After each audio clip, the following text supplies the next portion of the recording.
अब तक की सबसे अहम खबर एमक्यूएम पाकिस्तान ने हुकूमत से अलहदगी का ऐलान कर दिया है। तहरीक अदम एतमाद में अपोजिशन की हिमायत का ऐलान कर दिया गया। मुत्तहिदा अपोजिशन एमक्यूएम पाकिस्तान में मुआहदे पर दस्तखत भी हो गए हैं। खालिद मकबूल सदीकी का कहना था कि आज का दिन दुआओं का दिन है। उम्मीद है इस बार जमहूरियत के समरात अवाम तक पहुंचेंगे। तमाम सियासी मफादात पर पाकिस्तान के मफाद को तरजीह दी है। उम्मीद है आज ऐसे दौर का आगाज हो जिसमें सियासी इंतकाम ना हो। एमक्यूएम पाकिस्तान ने हुकूमत से अलहदा होने का ऐलान कर दिया है। तहरीक अदम एतमाद में अपोजिशन की हिमायत का ऐलान किया। मुत्तहिदा अपोजिशन और एमक्यूएम पाकिस्तान में मुआहदे पर दस्तखत हो चुके हैं, जबकि खालिद मकबूल सदीकी ने प्रेस कॉन्फ्रेंस में बात करते हुए कहा कि आज का दिन दुआओं का दिन है। उम्मीद है इस बार जमहूरियत के समरात अवाम तक पहुंचेंगे। तमाम सियासी मफादात पर पाकिस्तान के मफाद को तरजीह दी। उम्मीद है आज ऐसे दौर का आगाज हो जिसमें सियासी इंतकाम ना हो। इसी मामले पर बात करने के लिए हमारे साथ स्टूडियोज़ में मौजूद हैं सीनियर एनालिस्ट सलीम बुखारी साहब। बुखारी साहब, बहुत शुक्रिया आपके वक्त का। सर, ये कहने वाले कि सबसे पहले तो आपने घबराना नहीं है, लगता है आज खुद घबरा गए हैं, जो खिताब ही मौखर कर दिया है कौम से। सर, मेरे ख्याल से वो स्लोगन जो है वो आपने घबराना नहीं है कि बजाय था आपने शर्माना नहीं है, क्योंकि शर्म वरम नाम की तो कोई चीज़ जो है वो हमें दूर दूर दिखाई नहीं देती है। कल तक जो गुफ्तगू हमने सुनी, जो चीकूज़ डब्बूज़ शेखूज़ ये इमरान खान साहब के गिर्द मंडलाते थे, उन्होंने मेरे ख्याल से उस शरीफ आदमी को मरवा दिया है। ये सारा ख़त वाला ड्रामा भी सब उन्हीं की ईजाद है। ये वो नॉर्मल फीडबैक्स हैं जो मैसेज से हमेशा फ़ॉरेन ऑफिस को भेजे जाते हैं। उसका ख़त लहरा लहरा के उन्होंने कहीं का नहीं छोड़ा है इमरान खान साहब को। इंटरनेशनल अरीना में जो मजाक उड़ रहा होगा पाकिस्तान का, आप उसका तस्वुर नहीं कर सकते, क्योंकि इस किस्म की कम्युनिकेशंस को कभी इतने भोंडे तरीके से, इतने ओछे तरीके से कभी ना माजी में किसी ने इस्तेमाल किया है और ना मेरे ख्याल से किसी को इस्तेमाल करना चाहिए। आज जिस नहज पर इमरान खान खड़े हैं उसके एक तो वो खुद जिम्मेदार हैं, और दूसरा जो टीम उन्होंने अपने गिर्द जो मंडलाते थे लोग, जिस विशिष्ट सर्कल में वो घिरे हुए थे, वो इसकी जिम्मेदार है कि इतना डिसग्रेसफुली उन्हें जाना पड़ रहा है। और अभी भी जो हरकत उनसे कराई जा रही है, मिसाल के तौर पर कौम से वो खिताब करेंगे, ये प्राइम मिनिस्टर जिसके पास अब कॉन्फिडेंस के लिए मेजॉरिटी नहीं रही है, जिसने मेजॉरिटी लूज कर दी है, ये पूरी आवाम के नॉलेज में है, अब सब कुछ टीवी स्क्रीन पर लोगों ने देखा है, इसके बावजूद आप कह रहे हैं आप कौम से खिताब करेंगे किस खाते में भाई? तो मुझे तो ये लगता है कि किसी की सेन एडवाइस जो है वो इमरान खान साहब के पास से भी नहीं गुजरी है, और उसी का नतीजा है आज ये कि वो आइसोलेशन का शिकार है और आने वाले वक्त में मजीद आइसोलेशन का शिकार होंगे। जिस किस्म की नारेबाजी उन्होंने की, जिस तरह से वो कहते थे मैं आखिरी गेंद तक लड़ूंगा, एक गेंद से 3 विकेटें उड़ा दूंगा, आप जरा उनकी गुफ्तगू मुलाजा फरमाएं, वो लगता ही नहीं है कि कोई मैच्योर्ड सियासी लीडर जो है या कोई matured qualified well trained prime minister जो है वो बात करता है। जो उनके कान में कह दिया जाता था, कोई कहता था हुंडी से पैसे भिजवाओ पाकिस्तान, तो वो ऐलान कर देते थे कंटेनर पकड़े होके। मेरे ख्याल से इमरान खान साहब ने 3.5 पौने 4 साल में कुछ नहीं सीखा। उनकी गुफ्तगू का लहजा भी वही था, उनके अल्फाज का चुनाव भी वही था, और आज जो सूरत हाल दरपेश है उनको, वो तो बस अब आप सबके सामने है। मेरे ख्याल से जो क्रेडिट देना चाहिए वो ये कि जिस तरीके से भी अपोजिशन ने ये पूरी कैंपेन चलाई है, जिस तरह से ये कैंपेन उन्होंने अल्टीमेटली इसको नतीजा खेज साबित किया है, उसका कॉम्प्लीमेंट उनको ज़रूर पेश करना चाहिए। और एमक्यूएम ने मेरे ख्याल से तमाम तर कंसिडरेशन के बाद एक कैलकुलेटेड डिसीजन किया है।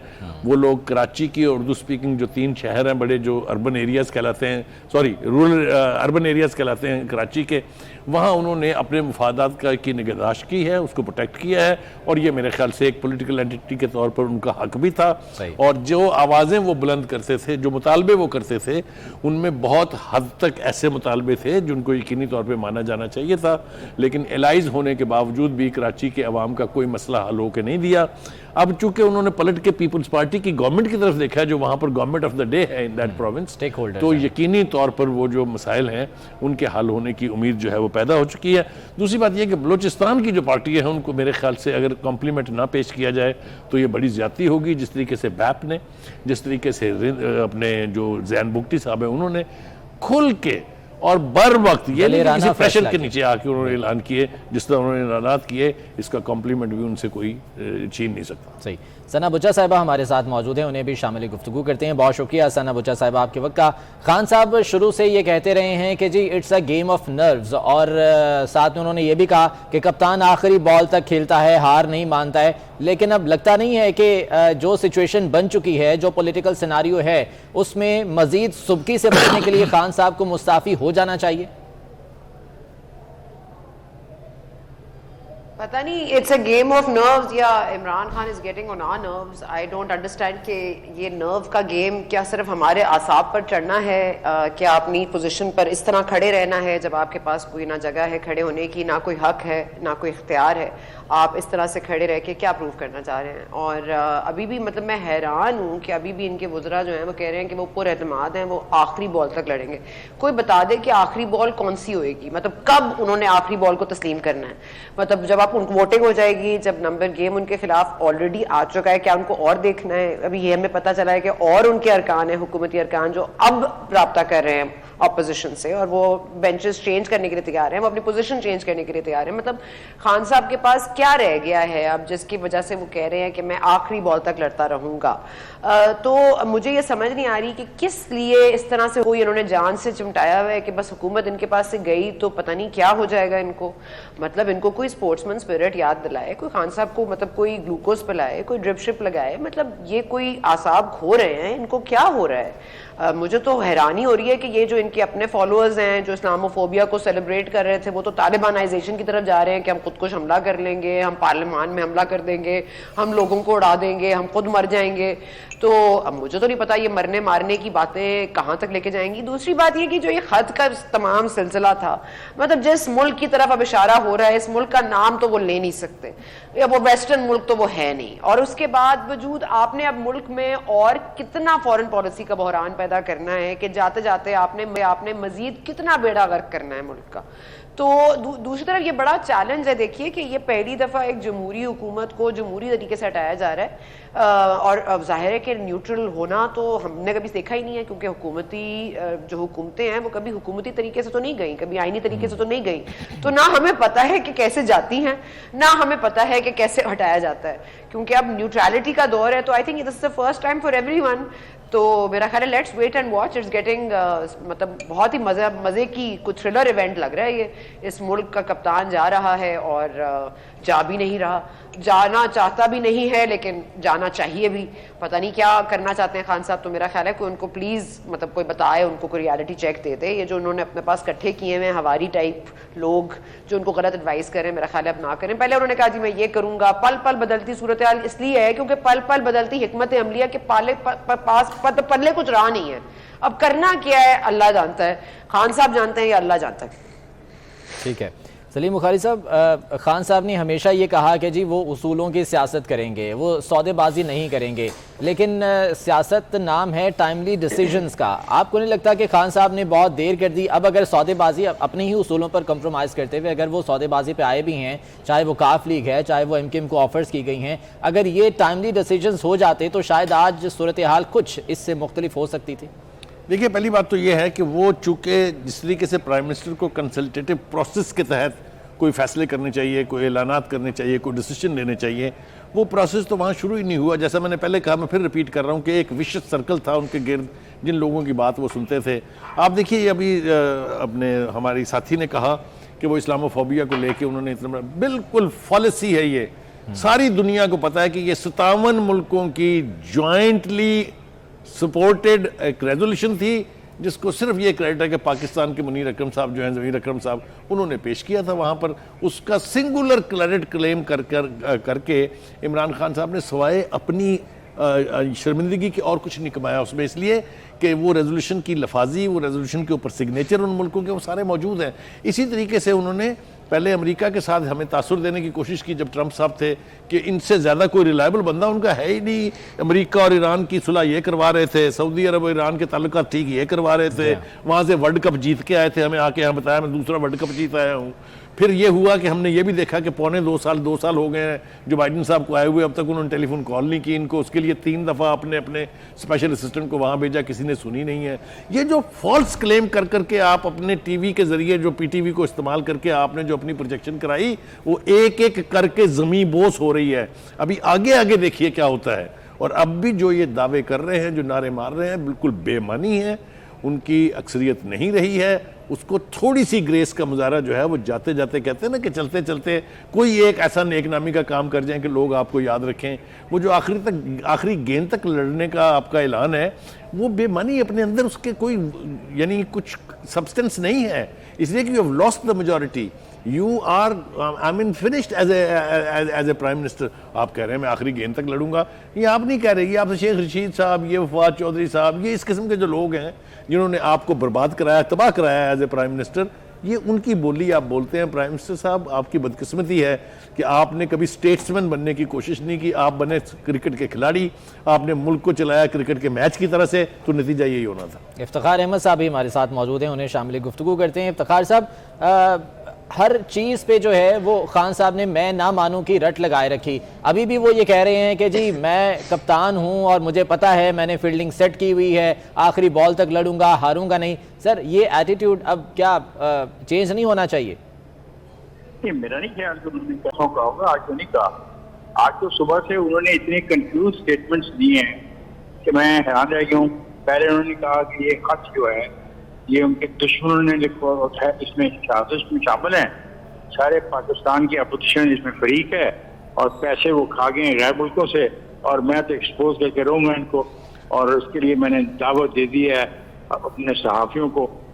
फिर पता लगा वो सहाफ़ी बेचारे गए, बैठे इंतज़ार करते रहे, उनसे फिर मुलाकात नहीं हुई।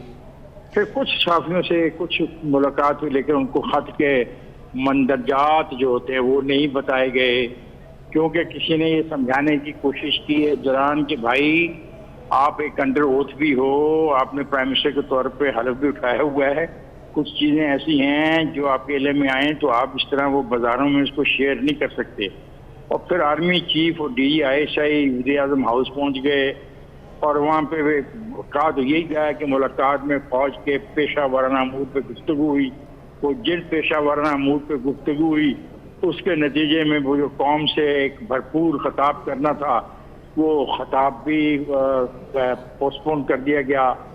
लेकिन बात यह है कि एक क्रिकेट खेलना और एक हुकूमत चलाने में ज़मीन और आसमान का फ़र्क है। बदकिस्मती ये थी कि एक ही आदमी इसके पास था पंजाब में, जहांगीर तरीन, जो पंजाब की पॉलिटिक्स को भी जानता था, पॉलिटिकल मामलात को हैंडल करना भी जानता था। बाकी तो ये जो लोग हैं ना, ये MNA तो बन सकते हैं, लेकिन इनमें डेप्थ किसी में भी नहीं है। इन सब के नाम अगर आप कागज पे लिख लें तो ये अब तक 3 पार्टियां चेंज कर चुके हैं।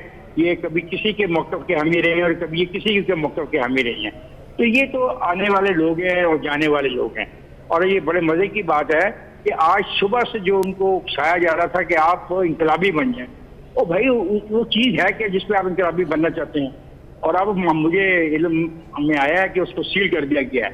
इट हैज बीन, वो जो कुछ भी whatever word you want to use for that, कि वो जो कुछ भी है उसको सील कर दिया गया। ओके, अब एक ऑफिशियल सीक्रेट एक्ट के तहत तुम पाबंदो कॉन्स्टिट्यूशन में लिखा हुआ, तुमने एक हलफ उठाया हुआ है, उसका आखिरी पैरा पढ़ लो, हलफ में तुमने क्या कहा हुआ है।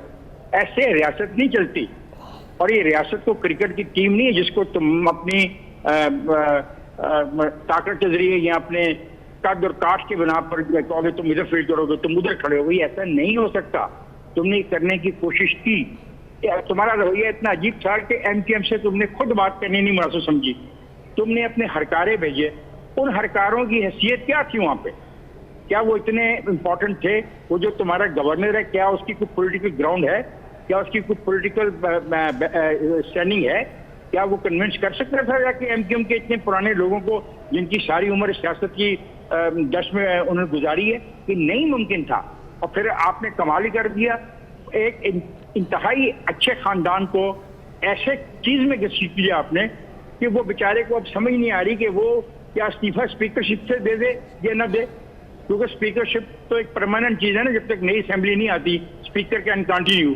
अभी आपने उनको भी इतना एम्बेरस कर दिया, आपने उनके इस्तीफे को अभी तक गवर्नर तक पहुंचने नहीं दिया। ये किस किस्म का खेल है? ये सियासत नहीं है, ये तो बादशाह का स्टाइल हो सकता है, जो आईन पाकिस्तान है उसके मुताबिक जो फैसले करने हैं उसमें फैसला आज हो गया कि आपके खिलाफ 177 वोट हैं। ये है फैसला पार्लियामेंट का, ये है फैसला आईन पाकिस्तान के तहत मुंतखब होने वाले लोगों का। आपके पास एक रास्ता है, बाइज्जत तौर पे, अच्छे बच्चे के तौर पे आप कहें जो भी आपने तकरीर करनी है, मैंने ये किया, मैंने ये किया, मैंने ये किया, मैंने ये किया, और आखिरी पैराग्राफ में ये लुटेरे थे, ये चोर थे, मैंने एनआरओ नहीं दिया, ये आखिरी पैराग्राफ, इन्होंने पैसे इकट्ठे कर लिए, गैर मुल्की पैसे इकट्ठे, वो अलग बात है। फिर जब ये कहोगे तो बाद में मुकदमे जब बनेंगे आप पर और पेश होना पड़ेगा और साबित करना पड़ेगा जो कुछ कहा था वो सच ही नहीं। बस कर दो प्लीज। मैं तो अपने दोस्तों के साथ लड़ता रहा, बुखारी साहब के साथ, कि मैं नहीं मानता कोई चेंज आ रही है। मैं उस दिन मानूंगा 172 का जिस दिन फिगर पूरा होगा। अब तो 177 तुम्हारे खिलाफ है। तो क्या चाहते हो? मैं चाहता हूं आप बाइज्जत तौर पे बनी गाला से रुखसत हों एज ए पार्टी लीडर। आपको अपनी पार्टी की को लीड करना है for the next coming election. अगर आपका रवैया ये रहा तो मुझे खदशा है कि शायद पार्टी आपकी इस क़यादत से भी महरूम हो जाए। और ये जो आपको उकसा रहे हैं ये चंद दिनों के बाद फिर नजर नहीं आएंगे। तो बराए मेहरबानी पहली दफा पाकिस्तान के अंदर एक कॉन्स्टिट्यूशनल डिसीजन हो रहा है, इसकी रिस्पेक्ट करें, कॉन्स्टिट्यूशन की रिस्पेक्ट करें और उन अदारों की रिस्पेक्ट करें जो कॉन्स्टिट्यूशन के तहत बने हैं, उनमें बिगाड़ मत पैदा करें। और ये जो मशवरा दे दिया इस कागज को ले जाओ सुप्रीम कोर्ट के आगे पेश कर दो, कि इस तरीके से नई चीजें चलेंगी। ठीक हो गया। सना बुच्चा साहिबा, 177 का नंबर है जिसको ऑपोजिशन अप्रोच कर चुकी है, टच कर चुकी है। अभी नंबर गेम ठीक है, आपसे बात करेंगे। फैसल जावेद अभी इस वक्त बताया गया है कि गुफ्तगू कर रहे हैं, वो देख लेते हैं कि क्या कह रहे हैं। फायदा है उसमें, और ये ऑपोजिशन तबाह बर्बाद, लेकिन पाकिस्तान के लिए ठीक नहीं है। इसलिए इमरान खान साहब इसलिए वो सामने नहीं ला रहे उसकी तफसीलात, लेकिन अगर ले आए उनको तो बहुत फायदा है, लेकिन वो पाकिस्तान का सोच रहे हैं। ये बताइएगा जो अस्करी हुकाम की मुलाकात, फैसल जावेद साहब गुफ्तगू कर रहे हैं और गालिबन उसी साजिश की बात हो रही है जिस आलमी साजिश का जिक्र इमरान खान साहब ने किया था। सना बुच्चा साहिबा जरा इस पर कमेंट कर दीजिएगा। ये साजिश की ताहाल बाज़गश्त सुनाई दे रही है। वो खत दिखाना था सहाफ़ियों को, गालिबन दिखाया नहीं है, उसके मंदरजात से आगाह किया है, लेकिन वो कह रहे हैं कि ये पाकिस्तान के खिलाफ साजिश है, अगर सामने ले आए तो पाकिस्तान को नुकसान हो सकता है। नुकसान पाकिस्तान को है, लेकिन मालूम सिर्फ कप्तान को है। ये एक अजीब तजाद है और इतनी जामे गुफ्तगू कर दी है इफ्तिखार साहब ने कि मतलब मैं सिर्फ उनके हाथ जोड़ के कह सकती हूँ कि ज़बरदस्त उन्होंने गुफ्तगू की है। बड़ी जामे तौर पर उन्होंने हर चीज़ आपको एक्सप्लेन कर दी है। मेरे पास तो मज़ीद कुछ कहने को है नहीं, लेकिन ये बहुत अहम पॉइंट है कि देखिए जिस मुल्क की ये बात करना चाहते हैं और जिस मुल्क से इनको ख़तरात लाहक हैं, जिस मुल्क के साथ मुलाकात की इनको सबसे ज़्यादा तकलीफ़ है, उस मुल्क का नाम लेने को ना इनको इजाज़त है, ना इनको इजाज़त दी जाएगी। और अगर उन्होंने ले लिया तो इसके बाद तो जो उनके साथ होगा वो तो फिर हम सब देखेंगे। देखें, जो इस मुल्क के साथ सबसे बड़ा नुकसानदेह चीज़ हुई है वो खान साहब है, लेकिन सबसे ज़्यादा फ़ायदा भी आई थिंक हमें थैंक यू करना चाहिए खान साहब का कि इसके बाद जो है इदारों को पता चल गया है कि अब जी हमें दूर रखें। और जो इस मुल्क में 75 साल से नहीं हो सका, आइन से, हमारे हुकूमती इदारों से, हमारी पार्लियामान से, कम से कम वो खान साहब ने कर दिया और तमाम तर लोगों को हीरोज़ बना दिया है। अब बाप पार्टी हीरो है, MQM हीरो है, PML काफ हीरो थी, अब नहीं है। मतलब ये सारे अब जो हमें एक थोड़े से नज़र आते थे नेगेटिव कॉनोटेशन में, अब हमारे लिए बड़े हीरोज़ बन गए हैं कि इन्होंने जी स्टैंड ले लिया, इन्होंने इनके खिलाफ खड़ा हो गए, इन्होंने अपने मफाद नहीं सोचे, इन्होंने इस मुल्क का सोचा, इन्होंने अवाम का सोचा। हम जिनको सोचते थे ये ऑपोजिशन के साथ बैठेंगे नहीं, ये अब इधर से उधर हो जाएंगे। 63A की आपने बार बार तशरीह के लिए सुप्रीम कोर्ट गए, आपने डराया लोगों को ताहयात नाअहली से, आपने डराया उनको डी सीट होने से, वो फिर भी नहीं डरे। आपने बाप पार्टी की, जिस तरह रुबीना साहिबा की कल गुफ्तगू थी कि ओवर माई डेड बॉडी, आप लोगों को वहां ले गए हैं कि जब लोग कह रहे हैं कि ये मैं मरना पसंद करूंगा लेकिन मैं पाकिस्तान तहरीक इंसाफ को वोट देना पसंद नहीं करूंगा। आपने इस इस मुल्क को बता दिया है कि लीडर को क्या नहीं होना चाहिए, उसे खुद पसंद नहीं होना चाहिए, उसे इस तरह का विलन नहीं होना चाहिए, उसको इस तरह के लोगों के खिलाफ उसको बुग़्ज़ नहीं पालना चाहिए, उसको सहाफ़ियों को नहीं उनके खिलाफ पोजीशन लेनी चाहिए। आपने मीडिया को कर्ब करने की कोशिश की, आपने सियासतदानों को धमकाने की कोशिश की, आपने अपने जो इत्तेहादी थे उनको आपने जूते की नोक पे रखा। आप किसी से क्या दोस्ती निभाएंगे? आपके तो दोस्त आज आपके साथ बात करने को तैयार नहीं है। आज तो आपके जो पार्टी के बानी रुकन थे वो आपकी शक्ल देखने को तैयार नहीं है। आप इस मुल्क को इस दहाने पे ले आए हैं कि हमें तमाम तर नेगेटिव गंद आपने निकाल के बाहर फेंकवा दिया है। बहुत शुक्रिया है इमरान खान साहब का और उनके हवारियों का। अगर वो ये ना करते और ये मुल्क में 3.5 साल, 3.25 साल हम सफर ना करते तो हमें कभी अच्छे बुरे की पहचान ना होती, हमें कभी पहचान ना होती कि आइन की पासदारी का मतलब क्या है, और अगर उसकी पासदारी ना की जाए तो उसके नुकसान क्या होते हैं। कैसा लगता है वो आदमी जो जमहूरियत के नाम पर आता है और खुद डिक्टेटर बन जाता है? कैसा होता है वो आदमी जो सिलेक्ट होकर आता है जिसकी आवाम की मैंडेट नहीं दिया जाता? कैसा होता है वो आदमी जिसके पास ना एक्सपीरियंस होता है और सिर्फ पॉपुलैरिटी की बुनियाद पर वो पूरे मुल्क की, पूरे रियासत की चौकीदारी करने को तैयार हो जाता है, लेकिन वो कभी आवाम का फायदा नहीं सोचता? कैसा होता है वो आदमी जो अपनी बेगम की इज्जत को इज्जत समझता है लेकिन दूसरे खानदानों की बेटियों को, माओ को और अपने घर में घुस कर उन पर वार करता है, लेकिन अपनी बीवी की इज्जत है उसकी नजर में? तो इसलिए ऐसे कॉल और फिल्म में जब तजाद होते हैं तो मुल्क नहीं चला करते, और ये मुल्क चलेगा और बेहतर चलेगा क्योंकि इसको खान साहब ने इतना बुरा ब्रेक लगाया है कि सब ड्राइवर्स को पता चल गया कि जी ड्राइविंग सीट पे अब उनको आना पड़ेगा, और जो ड्राइविंग सीट पर बैठना चाहते थे आज उनको पता चल गया you have the back seat and that's where you will stay. Salim Bukhari साहब, प्रैक्टिकली इमरान खान साहब अब वज़ीर आज़म नहीं रहे हैं क्योंकि वो मेजॉरिटी खो चुके हैं। फैसल जावेद साहब अभी बात कर रहे थे तो उन्होंने फिर से ये कहा कि जिस दिन वोटिंग होगी उस दिन अपोजिशन को पता चलेगा। ये एतमाद किस चीज़ का एतमाद है? ये आखिर चाहते क्या हैं? अब तो मेरे ख्याल से वोटिंग की ज़रूरत भी नहीं रहेगी क्योंकि अब तो साफ मेजॉरिटी है अपोजिशन के पास। सर इसको मतलब है कॉन्फिडेंस नहीं कहते, इसको डिटाई कहते हैं। ये डिटाई है जिसका मुजाहरा वो फरमा रहे थे। अभी भी उन्होंने कहा कि जी वो ख़त के मंदाजात अगर हम बता दें तो पाकिस्तान की सलामती ख़तरे में पड़ जाएगी। उस वक्त शर्म नहीं आई जब जलसों के अंदर लहरा के बताया जा रहा था कि जनाब मेरे खिलाफ साजिश हो गई है। एक अपने ही डिप्लोमेट की लिखी हुई असेसमेंट को आपने जो तमाशा बनाया है, आपका पूरी दुनिया की डिप्लोमेटिक वर्ल्ड में जो तमाशा बन रहा होगा आपको उसका कोई अंदाज़ा ही नहीं है।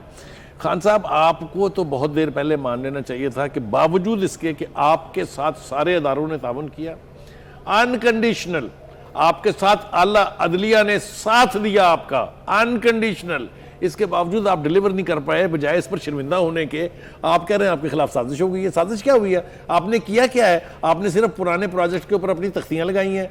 आपने पुराने प्रोजेक्ट जो अनाउंस हुए थे, जिनकी इब्तिदा हो चुकी हुई थी, उनका क्लेम किया कि मैं कर रहा हूं, हम 10 डैम बना रहे हैं जी। और कौन सा डैम बना आपने शुरू किया जी? अफसोस ये है कि आपके पास चूंकि वजारत उज़्मा का टाइटल था इसलिए आपकी बात को कोई चैलेंज नहीं करता था। सुबह से शाम तक आपके मशीर, आपके वजीर आपसे झूठ बुलवाते थे, आप झूठ बोलते रहे, कौम को धोखा देते रहे। Face it, you will have to face it. Future politics का दारोमदार आपका सिर्फ इस बात पर है कि आप कन्फेशन करें कि मैंने गलत तरीके से मुल्क को चलाया, मैं क्रिकेट खेलता रहा और मुल्क जो है वो तबाही से दो चार होता रहा। आज देख लीजिए क्या सूरत हाल है। आप किसी को किसी नाम से बुलाते हैं, किसी को किसी नाम से बुलाते हैं, किसी के घर में जाते हैं। आपके जो 2 टके के जो मशीर थे ना, जो लोगों के घरों तक पहुंचते थे, उन्होंने आपको करवाया जलील। मैं आपको ईमानदारी से कह रहा हूं कि उनके रवैये की वजह से लोगों ने आपके ऊपर एक्सप्रेशंस कास्ट की और वो बातें की जो नहीं कही जानी चाहिए थी। लेकिन आपने कभी उनसे पूछा कि ये क्या कर रहे हो? आप तो देते थे थपकियां उनको बुला के, शाम को देते थे शाबाशें आप उनको बुला के, जो जितनी ज्यादा गालियां देता था आप कहते थे कमाल हो गई है ये। जब आपका लेवल ये हो जाएगा तो आपसे मुल्क कैसे चलेगा? 22 करोड़ अवाम का मुल्क है ये, न्यूक्लियर पावर है फॉर गॉड सेक। हम तो इस्लामिक वर्ल्ड में देखे जाते थे एट सिटाडेल ऑफ इस्लाम, यानी इसके बावजूद कि सऊदी अरेबिया में हमारी सबसे पाक तरीन और काबिल एहतराम तरीन यानी मकामात हैं, लेकिन पाकिस्तान को समझा जाता था इस्लाम का कला। क्या कर दिया आपने उसके साथ किबला? आप खुद देखिए आपकी जो पॉलिसीज रही हैं। आप मोदी की तारीफ करने वाले पहले प्राइम मिनिस्टर थे सर। मोदी का यार आप किसी और को डिक्लेयर करते थे, उसकी कामयाबी की इंतखाबात में दुआएं आप मांगते थे। कौन सी चीज मैं आपको याद कराऊं? तो मैं कहना ये चाह रहा हूँ कि इस वक्त भी थोड़ी सी ग्रेस दिखाने का मौका है। अगर आपके मशीर ये कह रहे हैं ना कि नहीं आपने उस दिन पार्लियामेंट में एक जिल्लत और उठानी, तो फाइन, नो प्रॉब्लम, किसी को इससे कोई वो नहीं है, लेकिन नविश्ता दीवार है, पढ़ लीजिए इसको कि now party is over for you, और इसके जिम्मेदार आप खुद हैं, क्योंकि आपने कभी टैलेंटेड लोगों को अपने करीब नहीं आने दिया। जो लोग आपके वफादार और वो थे उनको आपने पार्टी से, आज मैं कहता हूं जिम्मेदारी के साथ ये कि आपने स्वैप किया जहांगीर तरीन के साथ, उसको डिस्क्वालीफाई कराया अपनी डिस्क्वालिफिकेशन बचाने के लिए, और फिर मुड़ के उसकी तरफ नहीं देखा। ये सीरियस एलिगेशंस मैं आज लगा रहा हूँ, ये आपके फेस पर आएंगी, वापस आएंगी, ये यही जहांगीर तरीन साहब ये कह रहे होंगे। सही। इफ्तिखार साहब, नजरियाती कारकुन जो है वो खान साहब से दूर हो गए, ये वजह हो सकती है खान साहब के डाउनफॉल की, क्योंकि उनके आसपास जो लोग थे वो तमाम वो लोग थे जो कि मफाद परस्त थे, अपनी मफाद की खातिर वो करीब आए, अपने मफाद की खातिर वो दूर हो गए, और गालिबन मुशीरों ने ही मरवाया इमरान खान साहब को। तो नजरियाती कारकुन खो देने का नुकसान हुआ इमरान खान साहब को। देखिए, जहाँ तक पार्टी वर्कर्स का तल्लुक है, जिन लोगों ने पार्टी बनाई, ठीक है, वो आशा सब दूर होते गए, और ये हमारे पाकिस्तान में सियासी जमातों का एक अलमिया है। ये सिर्फ अलमिया पीटीआई से में नहीं है, अगर आप स्टडी करें तो ये हम देखते हैं दूसरे। लेकिन यहाँ पे जो बात हुई वो और हुई है। अब पता है इमरान खान साहब को खौफ क्या है? आप यकीन करें, उनको सबसे बड़ा खौफ ये है कि जो मुकदमात बनने हैं, जो सवालात उठाए जाने हैं, जो मुआहदे हुए हैं, वो तो जेरे बहस आएंगे ना। ये तो नहीं हो सकता वो जेरे बहस ही नहीं आए। लाहौर में लाहौर का दरिया रावी का पानी जो ऊपर करने के लिए 1 खरब रुपए का प्रोजेक्ट बनाया गया, वो भी तो लोग पूछेंगे, भाई गंदा पानी अगर रावी का खत्म करना था तो कुछ उसका बंदोबस्त कर लेते, 5-10 प्रोजेक्ट छोटे कर लेते। ये अरबों खरबों रुपए का प्रोजेक्ट क्यों हो गया? लोग पूछेंगे ये वाल्टन का जो एयरपोर्ट बेचा गया, बड़े पैसे आपने कमाए, इसकी जरूरत क्या थी बेचने की? किन लोगों को आप एकोमोडेट कर रहे थे? लोग ये पूछेंगे, जनाब ये 2 दफा जो आपने एमनेस्टी दी, इस एमनेस्टी से किसने फायदा उठाया? लोग पूछेंगे कि आपने कहा कि बाहर से पैसे लेके आओ और इतने पैसे पर हमारे से फायदा उठाओ। लोगों ने बाहर जहाँ पे कम मिलते हैं उनको सूद का पैसा उन्होंने लाके यहाँ पे जमा कराया, और आपने कहा कि आपकी बड़ी कामयाबी हो रही है। जनाब, यहाँ पे 20 ऐसे सवालात हैं जो बड़े वाज़ेह तौर पे आपसे पूछे जाएंगे, और आपको इसलिए जवाब देना पड़ेगा कि आप प्रोजेक्ट कर रहे थे, आप आगे बढ़ के बात कर रहे थे। अब दोबारा मुझे महसूस होता है कि मैं तो आपके लिए, फिर मैंने भी 5 मिनट पहले 10 मिनट पहले कहा, मैं दुआ करता हूं कि अल्लाह ताला आपको खैर खैरियत से वो जहां आप रहते हैं और जिसके गिर्द आपने जंगल लगवाया, यानी कभी कोई फुटेज देखे गूगल से कि जब ये घर बनाया गया या खरीदा गया तो इसकी क्या पोजीशन थी, और आज गूगल से फोटो देखी जाए कि ये जो दरख्त लगे ये किसके दौर में लगे, किसकी कॉस्ट पे लगे, किसको फैसिलिटेट करने के लिए लगे। आप तो कह रहे थे कि मैं वीआईपी मूवमेंट में बिलीव नहीं करता, ये कौन है जो हेलीकॉप्टर पे रोज रुक जाता रहा? ये सब सवालात होंगे, और आप ये जवाब देने वाले जो थे ना, ये जो पार्टियां बदल के आते हैं, ये भाग जाएंगे। मैं आपको ये बता रहा हूँ, ये आपने खुफिया मरासले की जो तफसीलात है, इसके लिए खुसूसी इजलास तलब कर रहे हैं। मैं आपको एक बात बता दूं, ये मरासला कुछ नहीं है, एक सफीर ने अपनी ऑब्जर्वेशन शेयर की है। हर सफीर ऐसी ही ऑब्जर्वेशन रोजाना की सतह पे शेयर करता है कि उसके मुल्क के बारे में, जिस मुल्क में वो सफारतकारी कर रहा है, वहाँ के लोग, वहाँ के इदारे, वहाँ के दानिशवर, वहाँ के प्रोफेसर, वहाँ की जो लोग हैं वो क्या सोचते हैं। ये एक नॉर्मल चीज थी जिसको आपने हवा बना दिया। आप क्या कहना चाहते हैं? पाकिस्तान के सब लोग चोर हैं, सारे बेईमान हैं, सब ब्लैकमेलर हैं, और सिर्फ आप ही अच्छे हैं? ये फर्क आपको अब समझ आएगा। आप मान जाएं, there are 177 votes against you, 177। कुछ भी कोशिश करोगे इसको अंडू करने की, इसको डिले करने की, मैं आपको बता दूं, इससे बहुत कुछ नुकसान जो होगा वो आपको होगा और आपके करीब जो 10-20 लोग हैं उनको होगा। और हमारे जैसे लोग फिर कितनी भी आपकी मदद करना चाहें, कितना भी आपके हक में तकरीर करना चाहें, शोर में जाना चाहें, हम भी शायद बेबस होंगे, क्योंकि आप आईनी बात को मानने को तैयार नजर नहीं आ रहे हो। आप कॉन्स्टिट्यूशन का एहतराम करते हुए नजर नहीं आ रहे हो। एक कॉन्स्टिट्यूशनल डिसीजन है, उसका एहतराम कर लो, यही बेहतर है।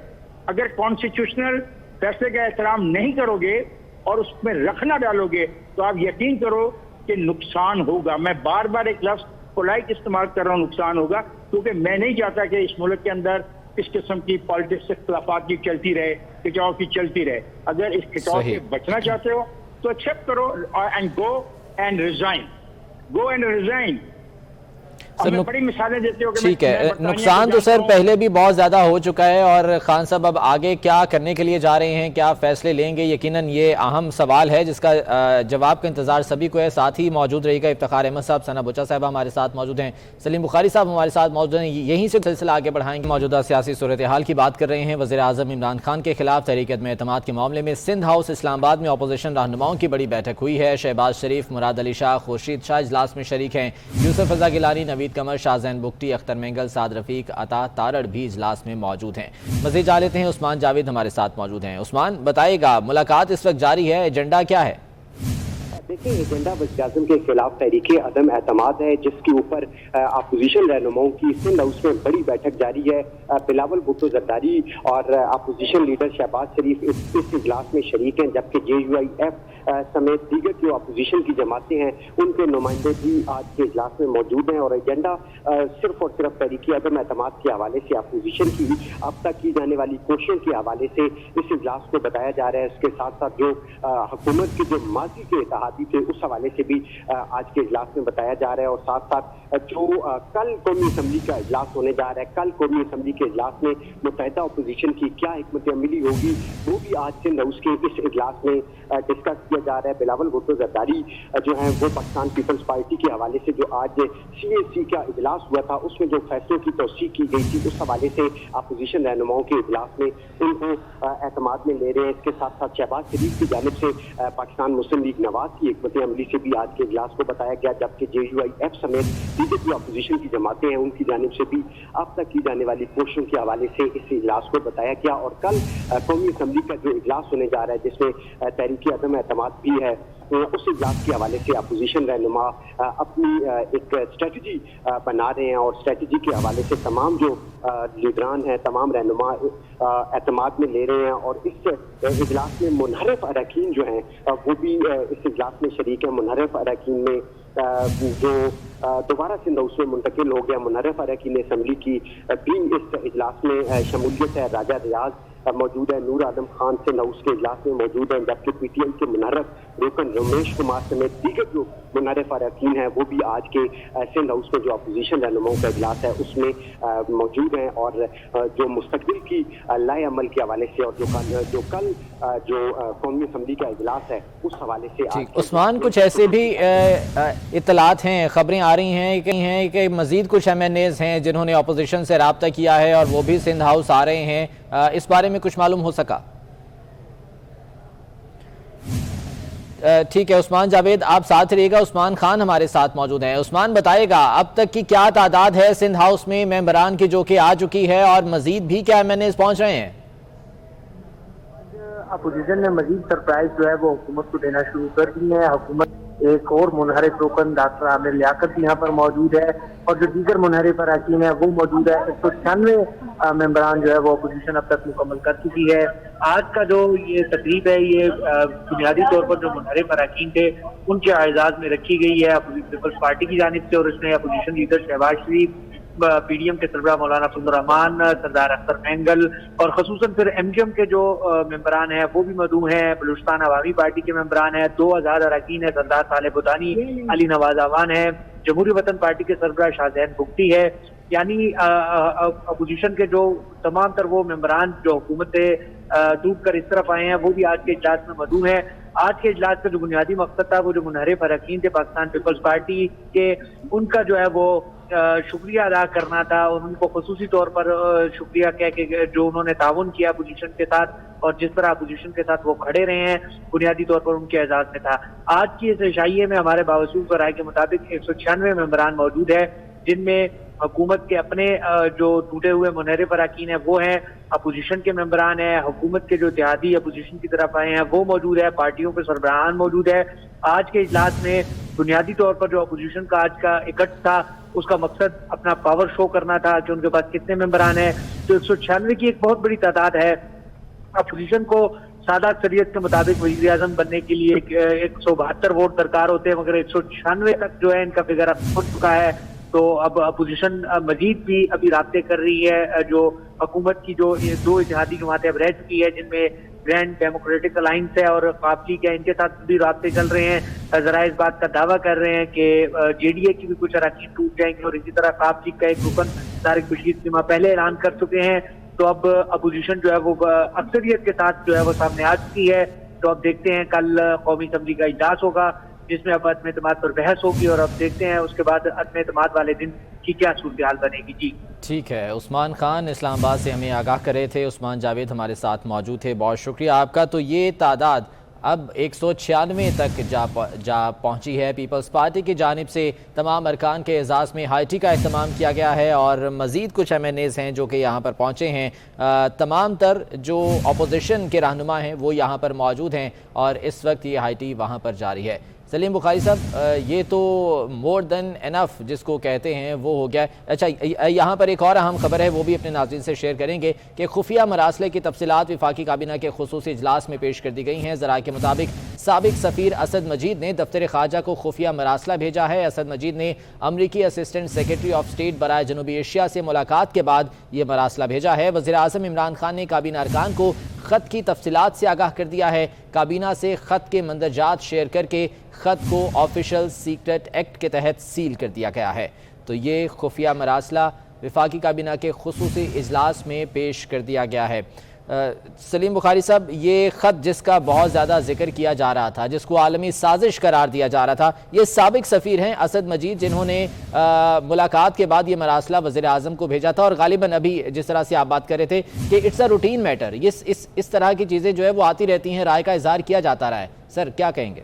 बिल्कुल ठीक आपने कहा है, आपकी ऑब्जर्वेशन बिल्कुल ठीक है। होता यह है कि एम्बेसीज से फॉरेन ऑफिस को इस किस्म की कम्युनिकेशन रेगुलर बुनियाद के ऊपर आती रहती है कि वहाँ पर थॉट प्रोसेस पाकिस्तान के बारे में क्या है। और ये तो अब साबिक सफ़ीर है, उनकी एक असेसमेंट को लेके इतना बड़ा तूफ़ान खड़ा किया गया। इमरान खान साहब ने पब्लिक रैली में लहराया उसको, उसके बाद उसको पाकिस्तान के ख़िलाफ़ बहुत बड़ी साजिश करार दिया गया। इस तरह की कम्युनिकेशंस तो रूटीन में आती रहती हैं और इससे ज़्यादा कोई हैसियत नहीं होती कि उसको कभी फॉरेन अफेयर से आगे भेजा भी नहीं जाता। नॉर्मली इस किस्म की असेसमेंट को रख लिया जाता है। तो जितने छोटे से एक खत को जो कि अपने ही एक डिप्लोमेट ने एक मुलाकात के बाद भेजा था, और वो भी बहुत लोअर लेवल के रैंक के आदमी के साथ उनकी मुलाकात हुई है। वो ना फॉरेन मिनिस्टर है, ना वो वहाँ के नेशनल सिक्योरिटी एडवाइज़र है, ना प्रेसिडेंट का तो खैर सवाल ही पैदा नहीं होता। तो एक लोअर रैंकिंग डिप्लोमेटिक ऑफिसर के साथ अपनी गुफ्तगू होने वाली जो है उसके ऊपर बेस करके जो कम्युनिकेशन भेजी गई, उसका इतना बड़ा बतंगड़ बनाया गया। मुझे तो तरस आ रहा है जनाब शाह महमूद कुरैशी साहब पर, जिन्होंने इस जो जवाज़ बने इस बात को इमरान खान तक पहुंचाने की, और फिर उन्होंने खुद भी इसके ऊपर जो दरफुंतरियाँ छोड़ी हैं। बड़ी शर्मनाक बात है, पूरी दुनिया में आज पाकिस्तान के फॉरेन ऑफिस का भी मजाक उड़ रहा होगा। दूसरी तरफ जो आपके सवाल का दूसरा हिस्सा था वो ये कि इस वक्त सिंध हाउस में क्या हो रहा है। सिंध हाउस में जो कुछ हो रहा है ये बिल्कुल इनएविटेबल था, ये होना ही था। एक हफ्ता पहले के प्रोग्राम में खान साहब मौजूद है, हमने कहा था कि ऐसे लगता है, ये दावा किया जा रहा है कि वोट ऑफ नो कॉन्फिडेंस 200 अरकान की हम यानी तरफ से जो है कामयाब होगी। 200 अरकान इसमें वोट देंगे, 196 तो उन्होंने दिखा दिए हैं। और अभी कल तक क्या होना है ये अभी किसी को पता नहीं है। जैसा कि आप बता रहे थे जब हम ब्रेक पर थे कि जीडीए ने भी राब्ता कर लिया है अपोजिशन के साथ। तो ये तो अभी भी मैं समझता हूँ कि एक लम्हा खान साहब के पास है कि वो ग्रेसफुली स्टेप डाउन कर जाएं, ताकि कम से कम वो जो आखिरी गेंद तक खेलने की शर्मिंदगी होगी उससे तो बच जाए। ठीक। और फर्रुख हबीब साहब का यहाँ पर बयान भी सामने आया, उन्होंने कहा कि हम उस मुल्क का नाम अभी नहीं ले रहे हैं जिसकी तरफ से इस तरह की साजिश का जो है वो स्टार्ट किया गया है। सना बुज्जा साहिबा, सिंध हाउस में भी इस वक्त पावर शो हो रहा है, वहाँ पर तमाम अरकान मौजूद हैं जो कि इस वक्त अपोजिशन की कश्ती में सवार हो चुके हैं। दूसरी ये खबर कि साबिक सफ़ीर असद मजीद ने ये मरासला भेजा था जो कि खान साहब ने इसको एक साजिश, आलमी साजिश करार दिया। उन्होंने कहा कि ये उनकी हुकूमत के खिलाफ एक इंटरनेशनल कॉन्स्पिरेसी है जो कि की जा रही है। आपका क्या तज्जिया इस पर?